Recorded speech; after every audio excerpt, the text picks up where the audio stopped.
Welcome to Expedition Sea Nest. Join us as we travel in our Ranger R25. We explore Georgian Bay, the town of Pointe and the Ojibwe Island Club, where we partake in favorite pastimes that date back hundreds of years, fishing, boating, and enjoying the spectacular waters and geography of Georgian Bay.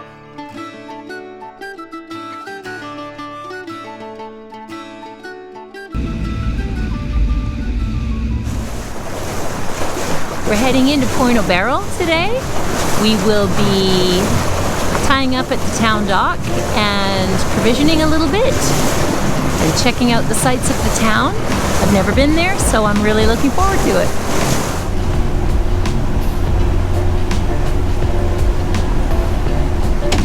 Something smells like a dog. I hope it's not you. It smells like an old dog. I keep trying to smell things. It's like, I go back there. Smells like a wet dog. So even Mia, maybe. No, even the crummy old towel doesn't smell like a wet dog. So I haven't figured that out. Okay. Time for a snack.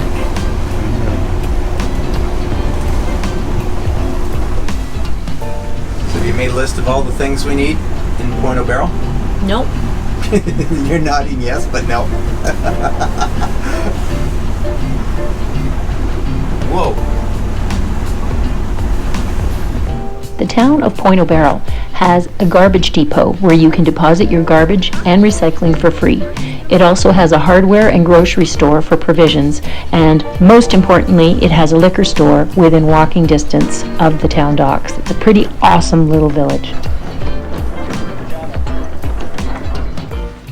Fresh drinking water and a nursing station can be found at the community center in Pointe You can either tie up at the docks there or walk with a borrowed wagon from the town dock. Whoa.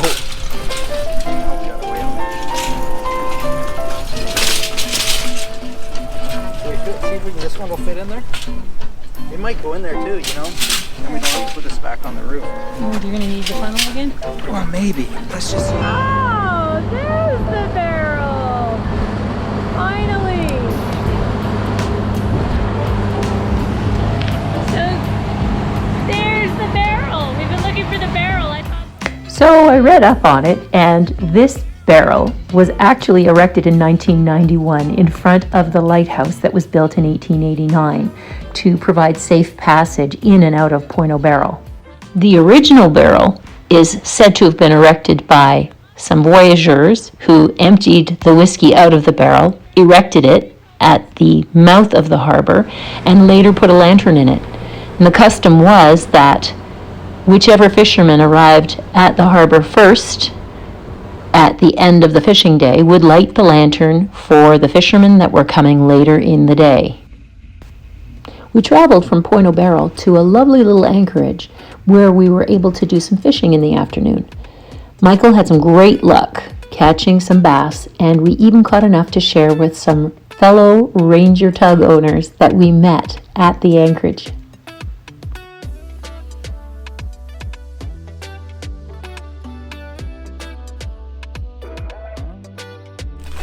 Sorry, come again?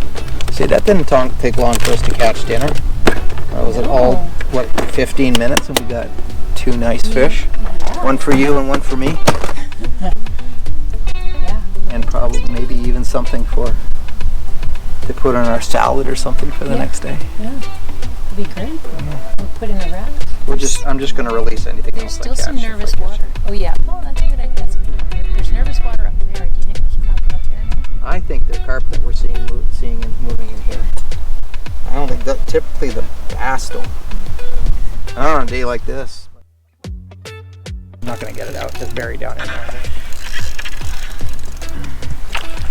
There we go.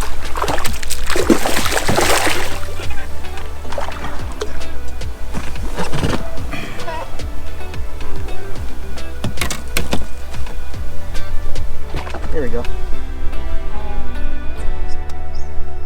Yeah. Okay. That's it. That's dinner. That is dinner. That's just a nice size, not too big. It's probably a male.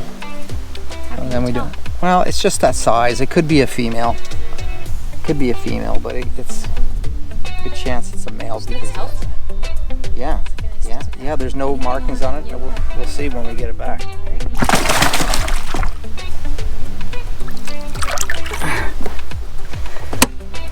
Well, that's a good idea. It makes it kind of hard for the propeller to work. Yeah. I would imagine.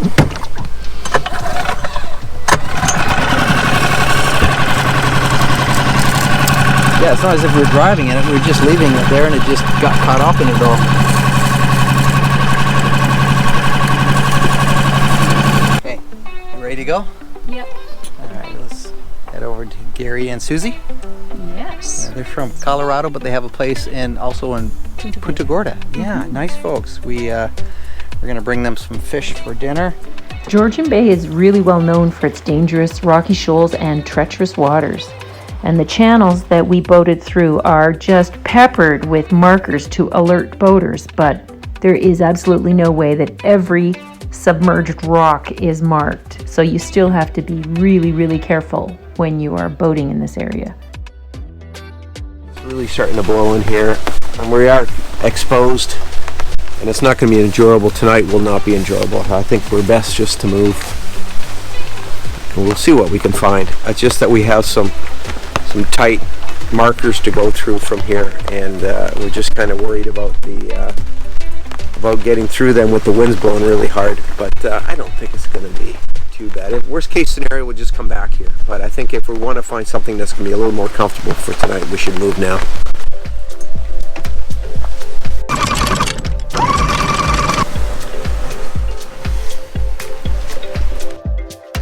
Okay, you're on. 14 feet.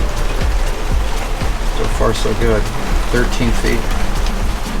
It's just this is not marked. Just go as slow as we can here. And it's all rock.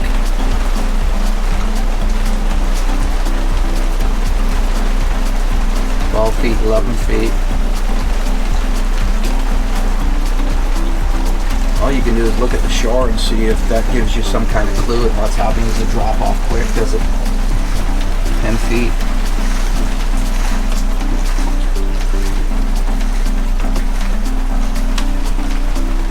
So there's a nice little bay in there. I'm just going to go outside and have a look. If you come through that tiny, tiny little house, that was scary. Fine. And there's the bay there.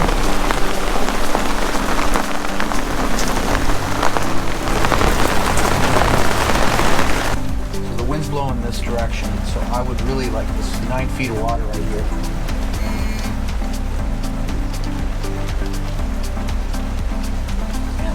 Because they don't give you any. There's squall warnings, and I want to get into something protected here. Thinking 9 feet of water with a lot of rocks. Yeah, it's not really my first choice. But I'd rather be someplace in case this really gets nasty. Now he slowed. There was just a barge that went by here, a little pontoon boat went by full of firewood. I'm just wondering if he's delivering it to a cottage or somewhere around here. I don't know. Now we got 10 feet. I think we might pull up on this far shoreline here. Visibility's terrible. 9.3. Whoa, we're blinking now. It's a bit nerve-wracking. 6.6. 7.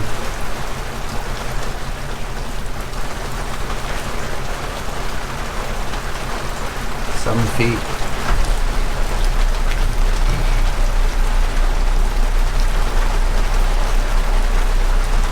I'll put it back into gear again. We'll just keep pumping along. There's a nice protected bay in here I want to try to get into. I don't think you're going to find anybody else in there because this is pretty tight. This is really shallow. Good bottom though. There's weeds. It actually looks like a soft bottom because there's weeds growing off it. So if we did bump bottom, it'd be mud. Even though all the shorelines are rock, Brandon.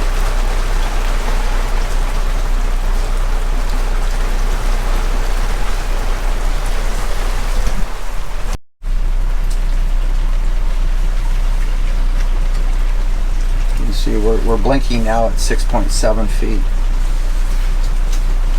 Trim the motor up.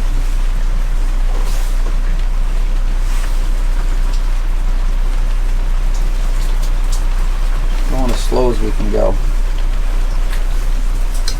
But this looks like a great place to hang out during a squall. We have a lot of rain coming down right now. Tighten the clutch up on the anchor. Yeah. Yeah. Okay, that's good, thanks. That should do it, Joel. I think we're good. It's a nice bay. It is beautiful. I think Fantastic. we're all set. No, I think it was a good choice to move. It's less. It was very exposed there for that southerly wind. Yeah, and as bad as the weather's going to get today, it already feels Well, yeah, they're calling for squall warnings. I didn't want to be stuck there because, I mean, we seem to hold well. You know, this rock now seems to hold us well in the mud, but I just don't want to. You know, we were so close to the end of that bay that if the wind had really picked up, you know, we might have, if we had pulled anchor, we wouldn't have much time to get us out. Yeah, we were tight between those rocks. That was a bit worrisome. Because we've got lots of space here. I'm good. I'm happy. Let's have some coffee.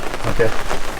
After almost 24 hours of solid rain, reading books, watching videos, working on the computer, there's not much space on this boat, so I felt the need for a dance party. So if my kids are watching, skip over this part because once again, your mother's going to embarrass you.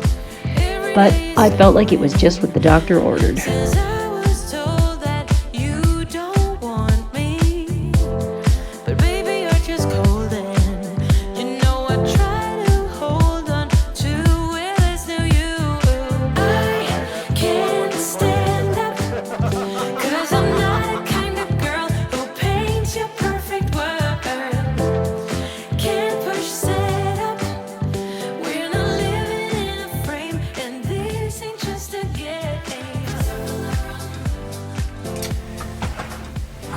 Bon appetit.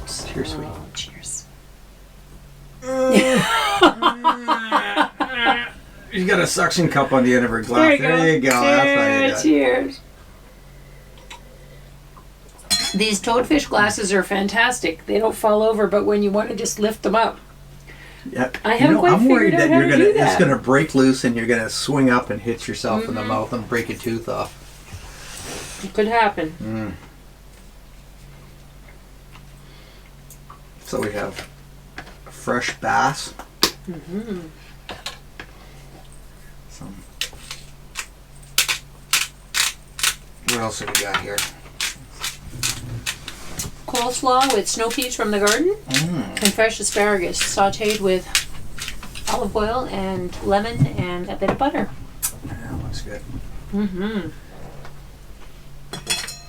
don't know, I just love pepper on bass. You love pepper on everything. Well, we survived the squalls. There was no squall. We just had a lot of heavy rain and heavy winds, but nothing that turned into anything severe. We kept ourselves busy. We were doing some computer work, editing.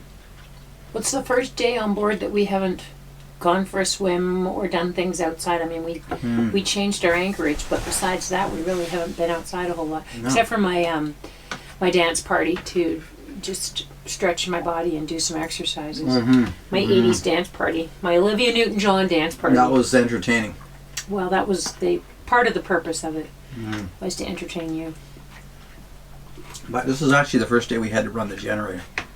Usually we, you know, at some point during the day, the outboard takes us to another location.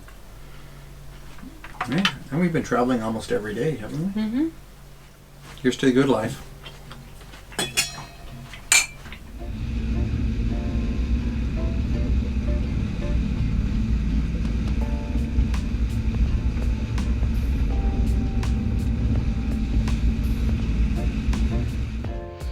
On our way from our mooring, we had to pass a place called the Hole in the Wall, which is a fantastic spot for jumping off of rocks. If the boys were with us, we definitely would have stopped to take the plunge, but on the day that we were there, Michael and I had another reason for passing through. So just around the corner from the Hole in a Wall is this magnificent old hotel that was built in 1906 by a gentleman named Hamilton Davis. It's called the Ojibwe Hotel. And this hotel was like one of the great hotels of its era, and it still gives you that feeling when you're there with these timbers and beautiful stone staircase, and you feel like you're walking back in time. So there was an art show with local artists there, so Michael and I decided to go and visit the Ojibwe Hotel, which is now maintained by members of the Ojibwe Island Club and the Historical Society, and they're doing a fabulous job of keeping it vibrant and part of the local community of the residents in the area and the surrounding area of Georgian Bay. If you enjoyed this video, please like and subscribe. Thanks for watching.